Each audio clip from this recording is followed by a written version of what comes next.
진짜 힘들었겠다. 우리가 이 세상을 살아가다 보면 처음에는 길이 열리며 또 일이 순조롭게 풀려 잘 되는가 싶더니 갑자기 이 사방에서 일이 터지기 시작하고 이 자신이 처한 그 입지가 점점 좁아지는 경험을 해 보았을 것입니다.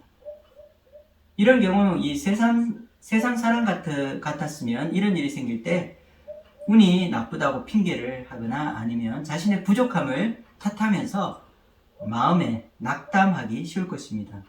하지만 하나님의 사람은 우리에게 일어난 일을 다른 관점에서 보는 사람들입니다. 일이 갑자기 꼬이기 시작하고 또 자신의 사면 초과에 막혀 더 이상 버티기 힘든 상황에 처할 때가 있을 것입니다. 그러나 이것이 하나님의 사인일 수도 있습니다. 이제 그 일을 그만두어야 할 때가 온 것일 수 있다는 것입니다. 내가 시작한 이 사업을 접어야 할 때가 있습니다. 또한 지금까지 공부했던 전공을 바꿔야 할 때가 있고 또 이직을 준비해야 할 때가 있습니다. 지금까지 많은 노력과 공들여 여기까지 왔는데 우리가 중도에 포기하고 그만두는 것은 손해보는 것일 수 있습니다. 그래서 머뭇거리며 쉽게 결정할 수 없을 때가 있습니다. 그러나 하나님 보시기에 내가 이제까지 머물렀던 이 자리를 뜨고 다시 새롭게 시작해야 하는 신호일 수 있다는 것입니다. 그런 의미에서 이 하나님의 사람, 믿음을 가진 사람은 어떤 자리나 어떤 지위에 너무 연연해 해서는 안 될 것입니다. 때로는 하나님께서 우리에게 세상의 지위, 또 세상의 아름다운 명예나 권력이나 부를 허락하실 때가 있습니다. 그러나 우리는 이것들을 이 땅에서 영원히 소유할 수 없습니다. 언젠가는 이것들을 내려놓아야 할 때가 있습니다. 그리고 하나님이 이제 되었다, 떠나자 하시면 우리는 떠나야 합니다. 자리를 깔고 눌러앉아 이 철밥통을 끌어안고 살아가는 사람처럼 살아서는 안 되는 것입니다. 언제든지 하나님이 움직이시면 우리는 자리를 툭툭 털고 이동할 수 있는 영적인 유연성이 있어야 한다는 것입니다. 우리가 한 자리에 너무 오래 머무르게 되면 우리의 삶이 안일해지고 또한 영적으로 나태해지기 쉽습니다. 하나님은 우리가 새롭게 일어나기를 원하십니다. 모험도 도전도 없고 내일을 향한 새로운 기대도 없는 그런 무의미한 인생이 되어서는 안 될 것입니다. 하나님은 우리를 한 자리에 가만히 놓아두시지 않습니다. 우리의 마음이 이제 다 되었구나 하면서 안심하고 안주하려는 순간 하나님은 또다시 우리를 다름질하게 하십니다. 성장 없이 정체되거나 한 자리에 너무 오래 있으면 우리의 생각과 마음이 부패할 수 있기 때문입니다. 야곱에게도 이런 일이 생겼습니다. 지금까지 황금 알 낳는 거위처럼 끌어안고 야곱을 붙들고 있었던 이 외삼촌 라반이 이제는 곱지 않은 그런 시선으로 바라보기 시작한 것입니다. 우리 함께 1절과 2절을 읽어보겠습니다. 야곱이 라반의 아들들이 하는 말을 들은즉 야곱이 우리 아버지의 소유를 다 빼앗고 우리 아버지의 소유로 말미암아 이 모든 재물을 모았다 하는지라. 야곱이 라반의 안색을 본즉 자기에게 대하여 전과 같지 아니하더라. 눈치 빠른 야곱이 라반을 보니 이 라반의 안색이 예전과 같지 않았습니다. 하나님께서 야곱을 축복하시기 시작하니까 우리의 이성과 상식으로는 설명할 수 없는 그런 일들이 생겨나기 시작했습니다. 현실적으로 볼 때는 이 야곱의 재산은 점점 줄어들어야 하고 이 라반의 재산이 계속해서 늘어나야 할 것 같습니다. 하지만 어미가 새끼를 낳으면 모두 아름지고 점 있는 것들만 생겼습니다. 생물학적으로 이 불가능한 일들이 일어나고 있는 것입니다. 튼튼하고 건강한 이 녀석들은 모두 야곱의 것이 되었습니다. 그리고 약하고 병들고 또 비실비실한 것들은 모두 이 라반의 재산이 되어갔습니다.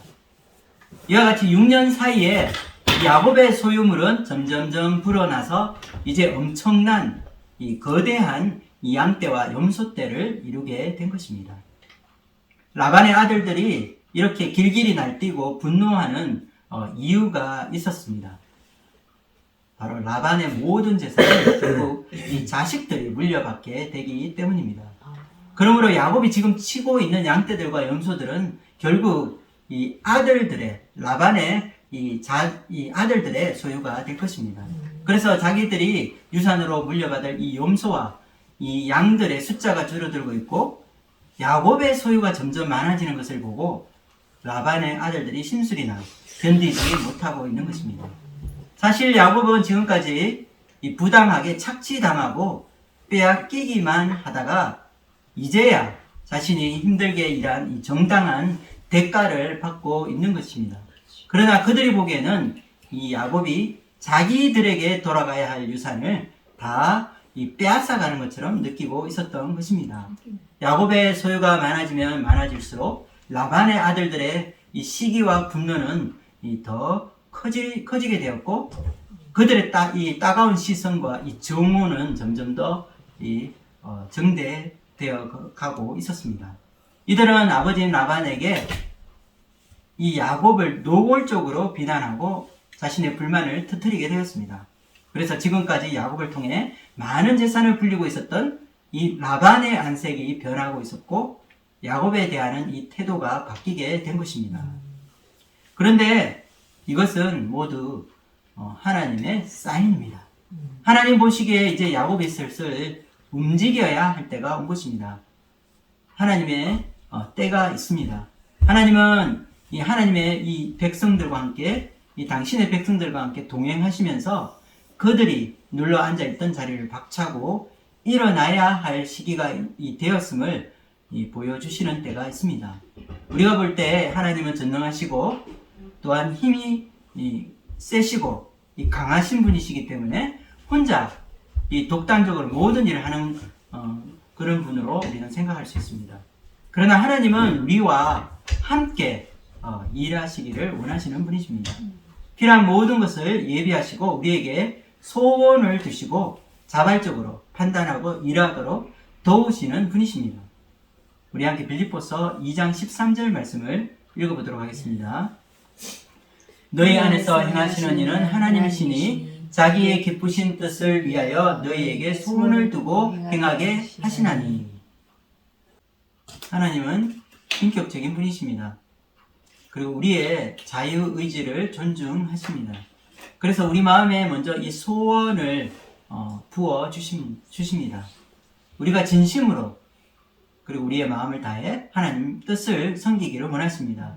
늘 우리의 마음을 하나님은 먼저 살펴주시고 그리고 우리를 인도하시고 먼저 앞서 가셔서 우리를 이끌어 주시는 분이 하나님이십니다.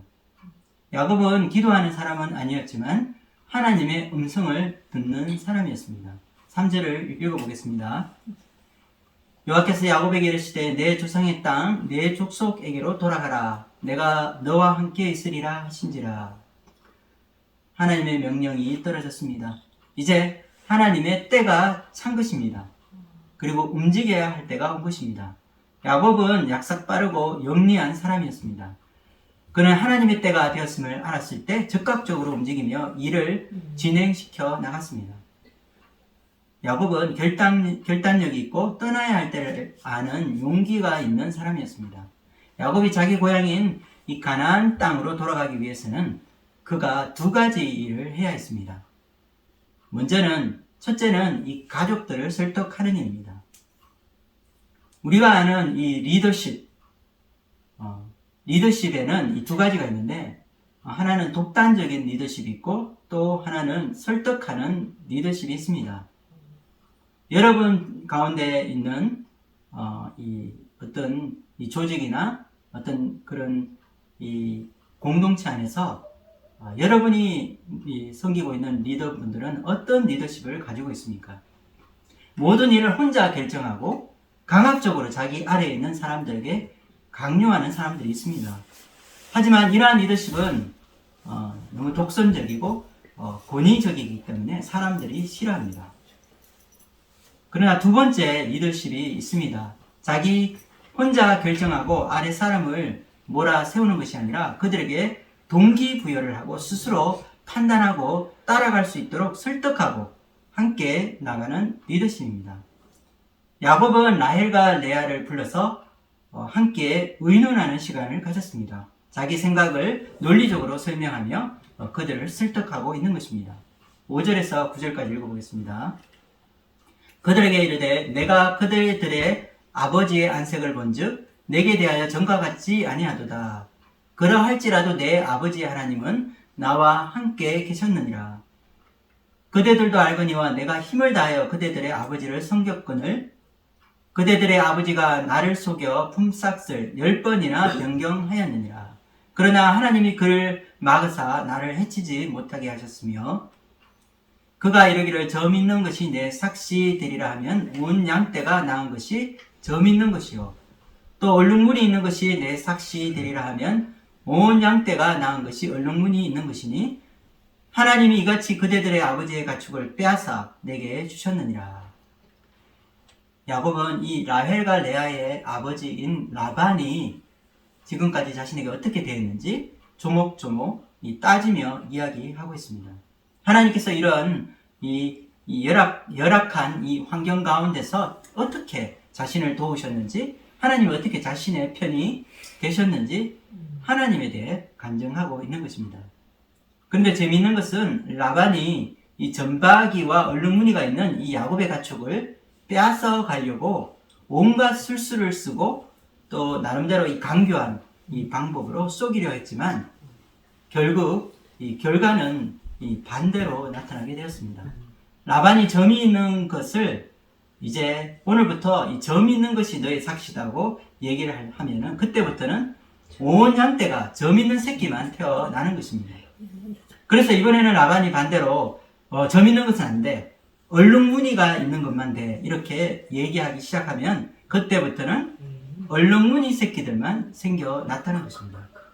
하나님께서 라반이 가지려고 하는 이 욕심내는 그 양떼들을 빼앗아서 자기에게 주었다고 말하고 있는 것입니다. 우리는 지금까지 이 라반이라는 사람이 어떤 사람인지 잘 알고 있습니다. 까다롭고 욕심 많고 이 교활한 이 사람이 자신의 상사나 상관이 되었을 때 우리에게 많은 훈련이 될 수 있습니다. 야곱은 지독한 이 훌륭관을 만나서 그에게 붙잡혀 20년의 세월 동안 이 힘든 이 연단을 받았습니다. 세상 처세술에 밟고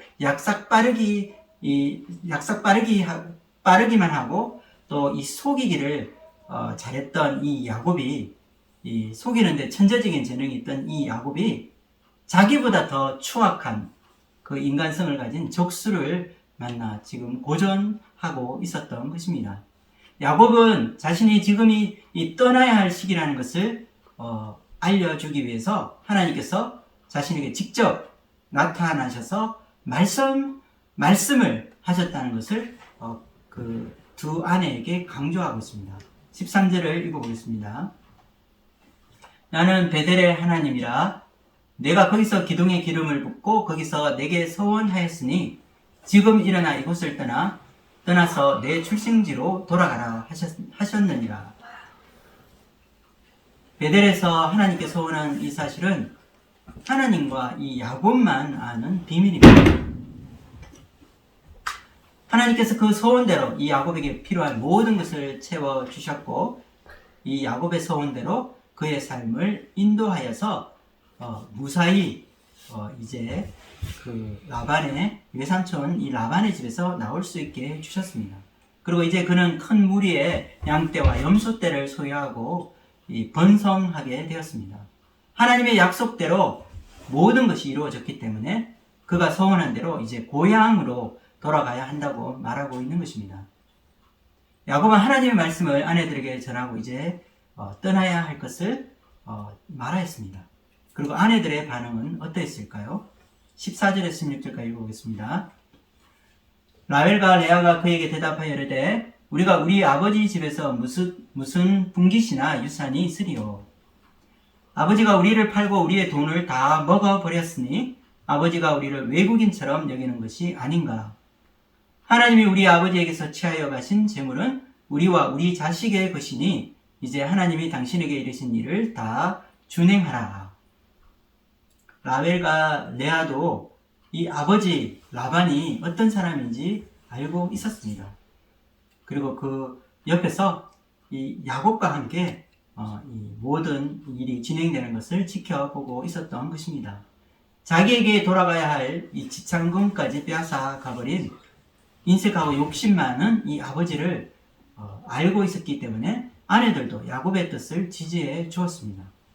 아내들이 야곱의 뜻을 따라주게 되었지만 그러나 한 가지 문제가 더 남아 있었습니다. 바로 외삼촌이자 이 장인인 라반이 순순히 야곱을 보내줄 리가 없기 때문입니다. 야곱의 재산이 모두 자신의 재산이라고 생각하고 있던 이 라반이 순순히 야곱의 일행을 보내주지 않을 것이기 때문입니다. 어떤 수단과 방법을 다 동원했으라도 이 야곱의 재산을 가로채고 자기 것으로 만들려 할 것이기 때문입니다. 그래서 야곱은 이 외삼촌 라반 몰래 떠나고자 결정하게 되었습니다. 17절에서 18절까지 읽어보겠습니다. 야곱이 일어나 자식들과 아내들을 낙타들에게 태우고 그 모은 바 모든 가축과 모든 소유물 곧 그가 밧단 아람에서 모은 가축을 이끌고 가나안 땅에 있는 그의 아버지 이삭에게로 가려 할세. 17절에 보면 이 낙타가 나옵니다. 자식들과 아내들을 이 낙타 등에 태웠다고 말하고 있습니다. 당시 낙타는 이 부의 상징이었습니다. 즉 부자들만 이 낙타를 소유하고 있었습니다. 야곱 일행의 행렬을 이끄는 것은 낙타들이었습니다. 오늘날로 말하자면 비싼 이 외제차인 아우디나 벤츠와 같은 이 고급 승용차들이 줄지어 이 도로를 메우고 있는 것과 같습니다. 그런데 오늘 말씀에서 이 야곱이 도주할 때 이 라헬이 한 행동이 우리의 시선을 끌고 있습니다. 그의 아버지가 가지고 있는 가정 수호신이라고 하는 이 드라빔을 몰래 훔쳐온 것입니다. 히브리 원어로 이 오늘 본문 말씀을 살펴보면 오늘 말씀에서 눈에 띄는 이 한 단어가 나옵니다. 그것은 훔치다, 쏘기다 라는 이 단어로 본문에서 무려 8차례나 사용되고 있다는 것입니다. 이 세상은 겉으로 보기에는 이 법과 제도가 있는 것 같고 인간관계에서 윤리, 도덕이 중요한 것처럼 느껴지지만 사실 그 내면을 들여다보면 겉과 속이 다르다는 사실을 알게 됩니다. 부를 축적하고 사유재산이 인정되는 이 현대 자본주의 사회에서 가장 중요한 것은 누가 얼마나 더 많이 가지느냐 하는 것입니다. 오늘날 유튜브를 보면은 가장 핫한 주제가 있는데 그것들은 보통 이 부에 대한 내용입니다. 부자들의 공통되는 5가지 특징. 1억을 벌 수 있는 재테크 비법. 이와 같이 어떻게 하면 더 많은 부를 축적하느냐 하는 것입니다. 그리고 비즈니스라는 것도 사실 어떻게 보면 합법적으로 어떻게 하면 이 남의 것을 내 것으로 만들 수 있느냐 하는 것이라 할 수 있습니다. 더 가지려고 하고 또 더 이 가지기 위해서 서로를 속이고 남의 것을 훔쳐야 살아남는 세상임을 알 수 있습니다. 고대 근동사회나 21세기를 살아가는 현대사회나 같은 원리가 적용되고 있는 것 같습니다. 오늘 말씀 본문에 나오는 인간의 그 속성을 설명하고 있는 키워드 한 단어는 속이는 그런 자, 또한 훔치는 자라는 이 단어가 사용되고 있는 것입니다. 그래서 오늘 본문 말씀에서 라반은 이 야곱의 품삯을 속여서 빼앗으려고 하고 있고 야곱은 라반을 속여 몰래 이 도주하려 하고 있습니다. 그리고 라헬은 드라빔을 훔쳐 달아나고 있습니다. 라헬이 드라빔을 훔치게 된 이유가 있을까요? 우리는 이 드라빔이라는 것이 이 고대사회에서 어떤 의미가 있는지 먼저 알아야 할 것입니다. 드라빔은 이 가정에 있는 수호신으로 우리가 알려져 있고 또한 이 가정의 안녕과 번영을 가져온다고 그때 사람들은 믿고 있었습니다. 또한 이 드라빔을 가진 자는 가정의 이 상속권을 가지게 되고 나중에 상속권을 주장할 수 있게 된다고 합니다. 즉 아버지 라반이 죽었을 때 남아있는 자식들 중에 이 드라빔을 가지고 있는 자가 상속권을 주장할 수 있는 것입니다. 그렇다면 라헬은 왜 아버지의 드라빔을 훔쳤을까요? 라헬은 이 아버지가 빼앗아간 자신의 이 지창금에 대한 미련이 남아 있었을지 모릅니다. 라헬이 드라빔을 몰래 훔쳐온 이 일로 인해서 사실 이 야곱의 일행은 큰 위기를 맞게 되었습니다. 라반이 7일 길을 끝까지 쫓아와서 필사적으로 야곱의 일행을 따라잡은 그 이유도 야곱의 재산을 빼앗으려는 의도도 있었겠지만 사실 이 드라빔 때문이었을 가능성이 큽니다. 23절을 읽어보겠습니다. 라반이 그의 형제를 거느리고 7일 길을 쫓아가 길르앗산에서 그에게 이르렀더니, 여기 23절에 나오는 이 라반이 형제를 거느리고 7일 길을 쫓아가에서 이 쫓아가다라는 동사는 사실 이 군사적인 용어에서 사용되는 단어입니다. 밀리터리 보케블러리라고 합니다. 즉 라반이 군사 작전을 수행하듯이 야곱을 쫓아오고 있다는 것입니다. 어쩌면 그는 자기의 목적을 이루기 위해서 이 폭력을 행사하거나 야곱을 죽일지도 모르는 것입니다.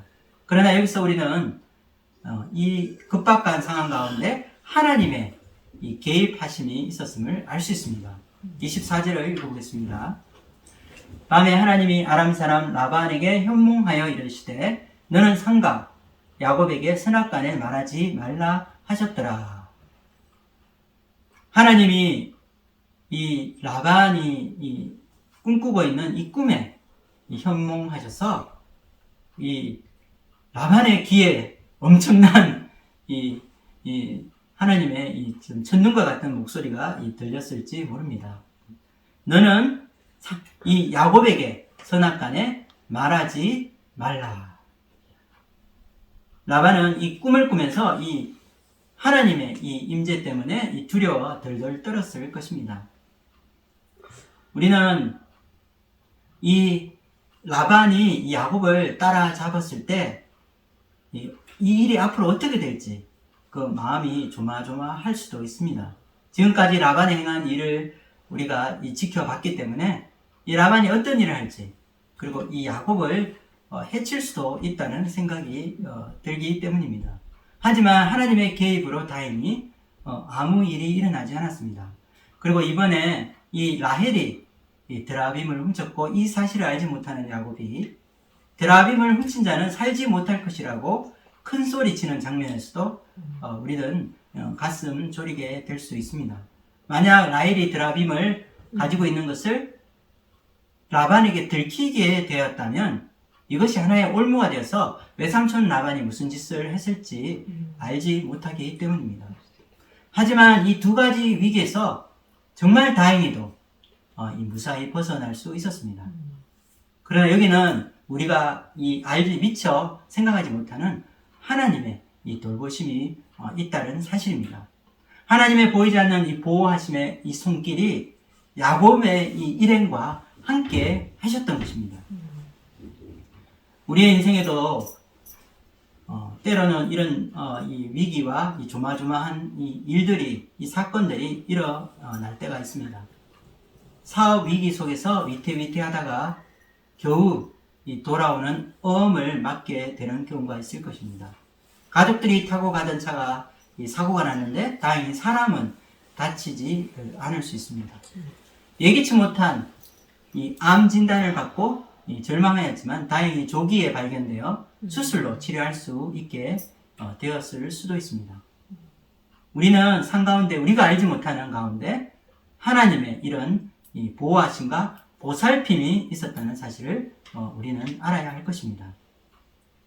우리가 살아가는 우리의 인생의 주인은 사실 우리 자신이 아니라 하나님이심을 우리는 기억해야 하는 것입니다. 보이지 않는 곳에 하나님의 역사하심이 반드시 있습니다. 그리고 대부분 이 세상 사람들은 이것을 알지 못합니다. 그러나 하나님을 믿고 또 하나님을 의지하는 사람, 그리고 영적인 세계를 보고 믿는 사람들은 이것을 알아보고 우리 인생의 주관자 되신 하나님께 찬양과 경배를 드립니다. 하나님은 보이지 않는 곳에서 우리를 지켜보시며 우리를 도우시고 함께 하시는 우리의 목자가 되십니다. 그래서 우리 크리스천의 이 삶은 범사에 늘 감사할 수 있습니다. 예수님께서는 우리가 보기에 이 하찮은 것 같은 이 참새 한 마리도 그냥 땅에 떨어지지 않는다고 말씀하셨습니다. 무슨 말일까요? 참새와 같이 이 미물의 이 생명 하나도 하나님의 허락하심이 없이는 해칠 수 없다는 것입니다. 그리고 또한 예수님께서는 우리의 머리카락 하나 한 올 한 올까지 다 세고 계시다고 말씀하십니다. 세상에서 우리가 아무 생각 없이 여겨지는 이 작은 일 속에서도 하나님의 이 손길이 닿지 않는 것이 없다는 것입니다. 여러분, 세상에는 우연이라는 것이 없습니다. 우리 크리스찬들은 변함없이 믿고 있는 이 진리가 있는데 그것은 바로 모든 일이 하나님의 이 손 아래에 있다는 사실입니다. 우리 함께 따라해 보시겠습니다. 우리의 삶의 모든 일은 하나님의 손 아래에 있습니다. 하나님의 손 아래에 있습니다. 이와 같이 하나님의 주권을 믿는 믿음은 시끄러운 이 세상에서 오늘 하루도 우리가 이 어려운 현실을 그대로 수용하고 받아들일 수 있는 이 용기를 우리에게 선물로 줍니다.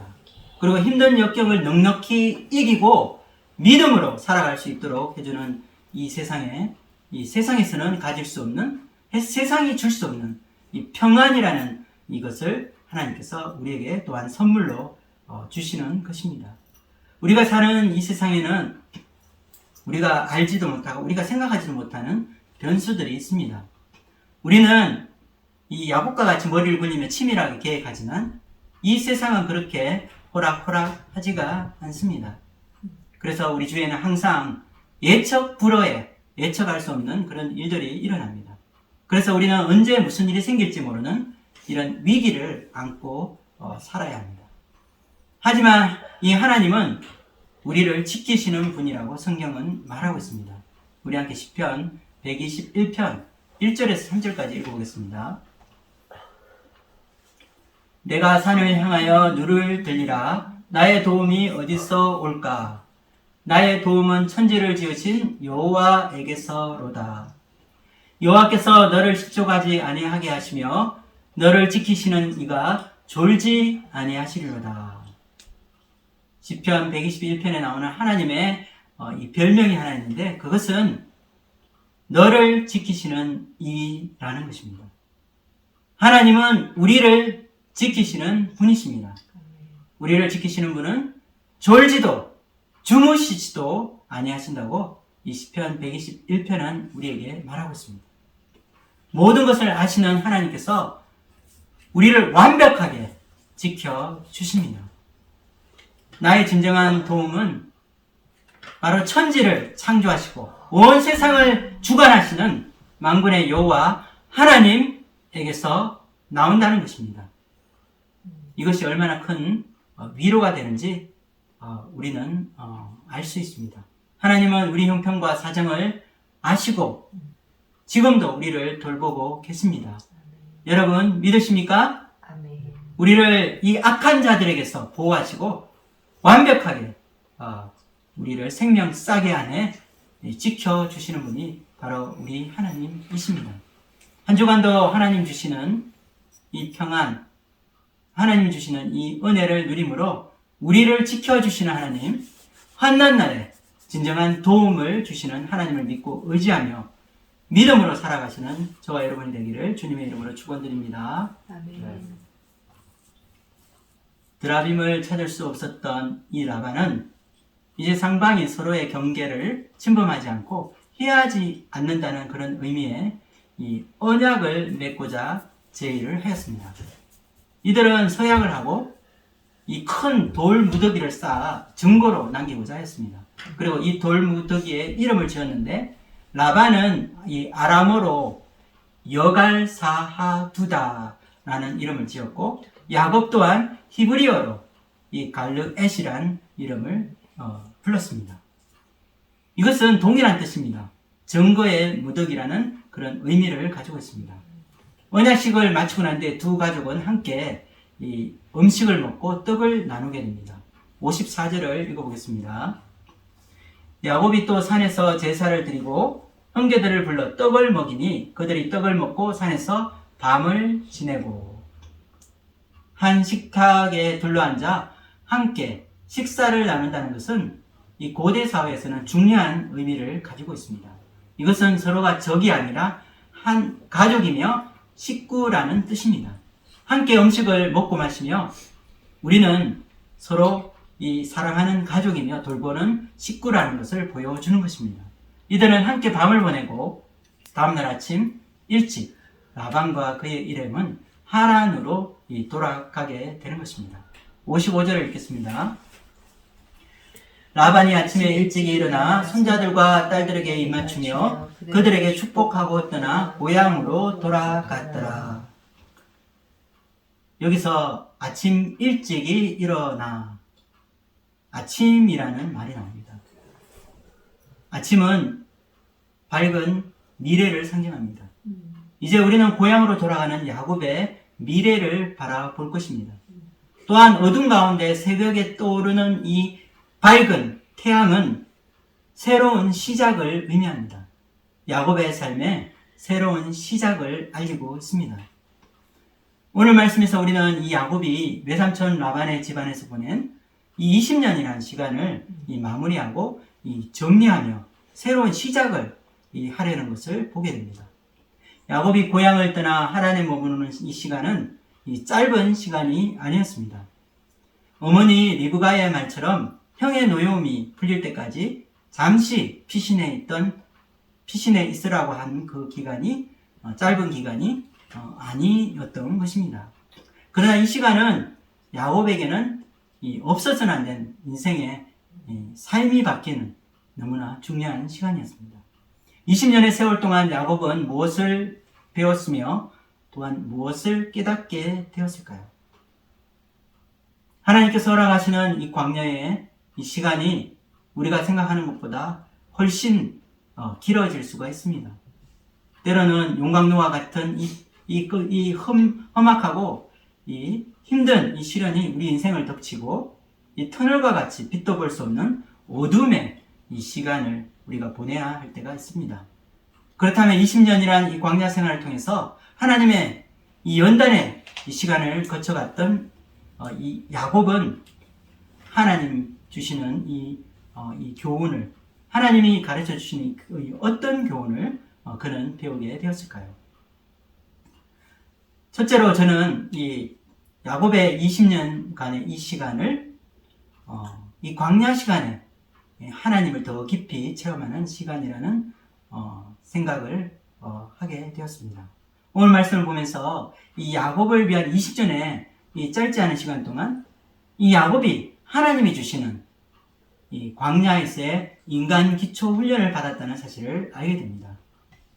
야곱은 철저히 자기와 닮아 있는 라반이라는 사람을 통해서 자신의 모습을 볼 수 있었을 것입니다. 외삼촌 라반 안에 있는 형을 속이고 아버지를 기만한 이 자신의 이 모습을 그는 철저하게 발견할 수 있었습니다. 빼앗으려는 자와 그리고 빼앗기지 않으려는 자와의 이 처절한 전쟁터와 같았던 그 인생 20년의 세월을 보냈습니다. 그리고 하나님께서 자신의 인생에 이 라반이라고 하는 이 괴물을 주신 이유가 무엇인지 그는 이 자신을 돌아보고 성찰해야 하는 시간을 가지게 되었던 것입니다. 사실 우리 안에도 이와 같은 괴물들이 있습니다. 자기 아집과 이기심으로 똘똘 뭉쳐서 도저히 이 말을 들어먹지 않는 이 야생마와 같은 그런 존재들이 우리 안에 있습니다. 항소 같은 고집으로 자기만의 길을 고집하는 이 곧은 목과 불순종의 거역함이 누구에게나 있는 것입니다. 그래서 하나님은 인간 막대기와 인생 채찍으로 우리를 위해서 인간 기초 훈련을 시키시는 것입니다. 하나님은 우리 인생을 보시고 정확하게 진단하십니다. 그리고 하나님이 주시는 처방은 철저하고 한치의 오차도 없다고 우리는 믿어야 할 것입니다. 하나님의 훈련의 장에서 하나님이 주시는 용광로와 같은 이 훈련 속에 내가 깎이고 내 자아가 철저히 무너져 내리는 이 경험을 하게 되는 것입니다. 하나님을 경험하는 삶이라고 하는 책을 쓴 이 헨리 블랙컵이라는 사람은 이런 말을 하였습니다. 하나님과 동행하는 사람은 현재의 위치에 그대로 머무를 수 없다. 하나님과 동행하는 사람은 바로 그가 서 있는 그 현재의 위치에 그대로 머물 수 없다고 그는 말을 하였습니다. 왜냐하면 하나님이 동행하는 사람은 하나님께서 그를 변화시킬 것이기 때문입니다. 하나님이 우리를 새로운 방향으로 움직이실 때마다 우리는 계속 변화하게 될 것입니다. 우리가 안전지대에서 나오지 않으려고 한다면 우리의 가치 있는 일이 하나님을 통해서 우리에게 이루어지고자 하는 그 하나님의 놀라운 일이 결코 실현될 수 없다고 그는 말하고 있습니다.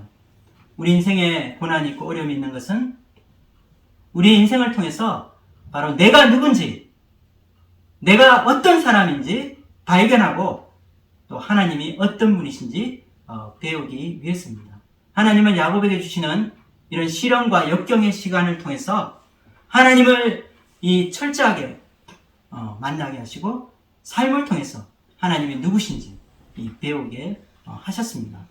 인생이라는 것이 내가 원하는 것을 성취하기 위해서 아동바도 악착같이 움켜쥐고 소유하기 위해서 사는 삶이 아니라 하나님 주시는 이런 연단의 과정을 통해서 내가 변화받고 또 하나님이 어떤 분이신지 알아가는 과정이라고 우리는 생각할 수 있습니다. 우리는 야곱을 통해서 우리 자신을 보게 되었습니다. 하나님을 믿는다고 하지만 여전히 이기적이고 내가 하나님을 믿는 신앙인이라고 하지만 여전히 자기밖에 모르는 자기중심적이고 철저한 이기적인 그런 자인 것을 우리는 알게 됩니다. 많이 변화되었다고 하지만 여전히 성숙하지 못한 그런 모습을 우리는 발견할 때가 많다는 것입니다. 우리가 본 이 야곱의 모습이 바로 나의 모습입니다.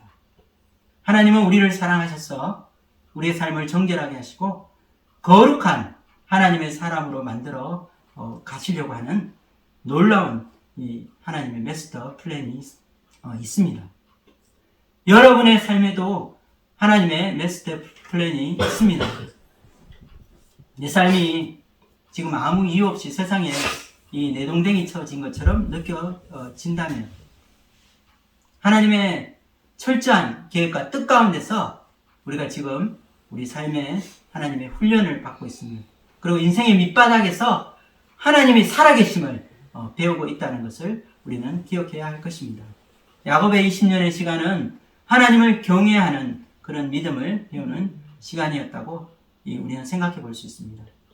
그냥 헛되이 보낸 20년의 세월이 아니라 바로 하나님이 어리석고 미련하고 또 때로는 바보와 같은 나의 삶을 하나님 도와주시고 또 나의 상황과 형편을 아시고 함께 하셨던 분이심을 우리는 고백하게 될 것입니다. 그리고 인생을 통해서 나를 연단하시는 하나님을 우리가 경외하는 믿음을 배우게 될 것입니다. 우리 함께 시편 25편 14절 말씀 읽어보겠습니다. 여호와의 친밀하심이 그를 경외하는 자들에게 있으며 그의 언약을 그들에게 보이시리로다. 예배를 함께 드리고 함께 기도하고 또 함께 헌신하고 또 하나님께 봉사하는 이 신앙생활을 우리가 하고 있지만 우리가 하나님과의 이 친밀한 이 교제의 시간, 하나님과의 이 은밀한 그런 이 친밀의 시간이 없다면 그 사람은 진정한 의미에서 신앙생활을 하고 있지 않다고 우리는 생각할 수 있습니다. 하나님과의 이런 인격적인 이 사귐과 교제를 나누는 사람은 그분과 닮아 갈 것입니다. 그 모양이 아니라 우리의 속사람이 변화되고 우리는 새로워지게 될 것입니다. 우리에게 주어진 짧은 인생을 통해서 우리가 하나님 만나는 은혜를 누리게 되기를 축원드립니다. 하나님과의 친밀한 이 경험을 통해서 내가 누구인지 발견하는 그런 시간이 되며 또한 하나님은 어떤 분이신지 배우고 믿는 그런 믿음의 삶을 사시도록 축복하고 기도합니다. 두 번째로 야곱의 20년간의 광야 생활을 통해서 우리에게 가르쳐 주시는 것은 인생에는 때가 있는데 바로 우리가 이 하나님의 타이밍, 하나님의 때를 배워야 한다는 것입니다. 우리 인생은 광야와 같습니다. 때때로 자신의 인생이 메마르고 외로운 광야와 같다고 느낄 때가 있을 것입니다. 줄이고 목마른 것, 그리고 세상에 나밖에 없는 것 같은 이 깊은 고독감을 견뎌야 하는 것이 인생의 광야입니다. 이스라엘 사람들은 이 광야라는 곳이 사람이 살기 힘든 메마르고 곤잔 장소이지만 또한 이곳에서 홀로 하나님을 독대하는 바로 이 영적인 이 장소가 바로 광야라고 생각했습니다. 우리가 잘 아는 오스왈드 챔버스는 지저귀는 새는 노래하는 법을 어둠 속에서 배운다는 말을 하였습니다. 어둠 속에서 귀를 기울일 때 우리는 이 어두운 장소가 오히려 귀로 듣고 배우게 되는 장소라고 말하고 있는 것입니다. 아름다운 이 새소리가 탄생하는 장소가 바로 홀로 외로움을 견디는 어둠의 장소라는 것입니다. 우리가 홀로 있다고 생각되는 그 광야의 장소에서 우리는 하나님의 음성을 듣는 법을 배우게 될 것입니다. 새가 노래하는 법을 이 어둠 속에서 배우듯 우리도 이 어둠과 같은 우리 광야의 시간에 아무것도 볼 수 없는 이 캄캄한 이 정막 속에서 우리의 영적인 귀가 열리고 하나님의 음성을 듣는 그런 시간이 될 것입니다. 그리고 이런 광야의 이 시간은 하나님의 시작과 그 하나님이 이루시는 끝이 있다는 것입니다. 때때로 우리는 이 광야의 시간이 언제쯤 끝나게 될지 하나님께 물을 때가 있습니다. How long? 하나님 언제입니까? 언제 이 힘든 시간이 끝나고 하나님 나에게 하나님의 그 축복의 시간, 푸른 초장과 이 맑은 이 신의 물가로 인도하시는 것입니까? 하나님의 때가 되면 하나님께서는 반드시 우리에게 이 연단과 훈련의 장소에서 축복과 은혜의 장소로 옮겨 주실 것입니다. 챔버스는 그의 책 갈 길을 몰라도라는 이 책에서 이와 같은 글을 썼습니다. 제가 한번 읽어보겠습니다. 어떤 성도에게 비전을 주실 때마다 하나님은 그 성도를 이를테면 당신의 손 그림자로 가려두신다. 그 성도의 의무는 잠잠히 귀 기울이는 일뿐이다. 하나님의 비전에 뒤이어 어둠이 따라올 때 그분의 타이밍을 잠잠히 기다리면 비전이 곧 실현되어 갈 것이다.